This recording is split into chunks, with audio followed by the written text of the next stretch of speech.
3 روز پہلے اسلام آباد میں ٹریفک حادثے میں جاں بحق ہونے والی تابندہ بطول کے والد غلام مہدی کا کہنا ہے کہ ان کی بیٹی ان کا بازو تھی، ان کی فیملی کو سپورٹ کرتی تھی۔ ان کا کہنا تھا کہ حادثے میں گرفتار ہونے والے لڑکے کے والد جو ایک جج ہیں وہ تعزیت کے لیے آئے تھے، اور انہوں نے نہ صرف واقعے پر افسوس کا اظہار کیا بلکہ کہا تھا کہ اس واقعے میں ان کے بیٹے کی غلطی ہے۔ اس حالت میں وہاں اسٹیشن پہ پڑی بھی تھی کہ میں آپ کو بیان نہیں کر سکتا، اور دونوں بچیوں کا خون وہاں پر فرش پہ اس طرح بکھرا پڑا ہوا تھا کہ میرے آنکھوں کے آگے اندھیرا آیا اور میرے پاؤں کے نیچے سے زمین کھسک گئی، اور میں اس چیز کو بیان نہیں کر سکتا۔ میری بیٹی نہیں، میرا بیٹا تھا، ٹھیک ہے۔ اس نے میرے ساتھ بہت سپورٹ کیا اور بیٹوں کی طرح میرے ساتھ سپورٹ کیا، اور میں اتنا بڑا میرا لاس ہے یہ کہ میں آپ کو بتا نہیں سکتا۔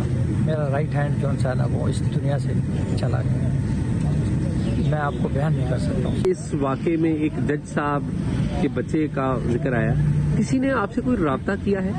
جی سر، ہمارے پاس جج صاحب کے عزیز بھی آئے، جج صاحب بھی آئے، انہوں نے ہم سے رابطہ کیا ہے، اور جج صاحب نے خود اس چیز کو ایکسیپٹ کیا کہ یار میرے بچے کی غلطی ہے، میرے پاس آپ کے لیے الفاظ نہیں ہیں، میں آپ کے غم میں شریک ہونے کے لیے آیا ہوں، آپ کے ساتھ تعزیت کرنے کے لیے آیا ہوں، اور انہوں نے ہم سے آگے تعزیت کی ہے۔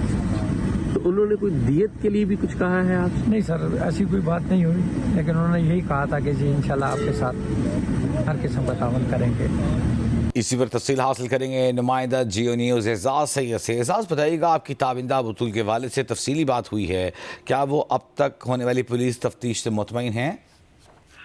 جی، تابندہ بطول کے والد ایک نائب کاسد ہیں وزارت صحت میں، اور اس وقت وہ بڑے افسردہ ہیں۔ تاہم پولیس کی طرف سے جو کارروائی ہوئی ہے اس پر انہوں نے کسی قسم کی ریزرویشنز کا اظہار نہیں کیا، کسی قسم کے تحفظات کا اظہار نہیں کیا۔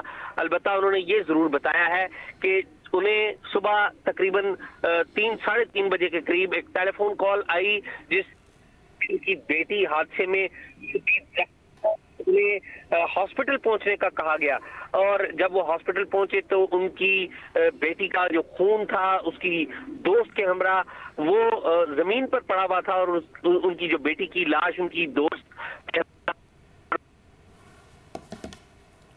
بہت شکریہ اعزاز سید آپ کا۔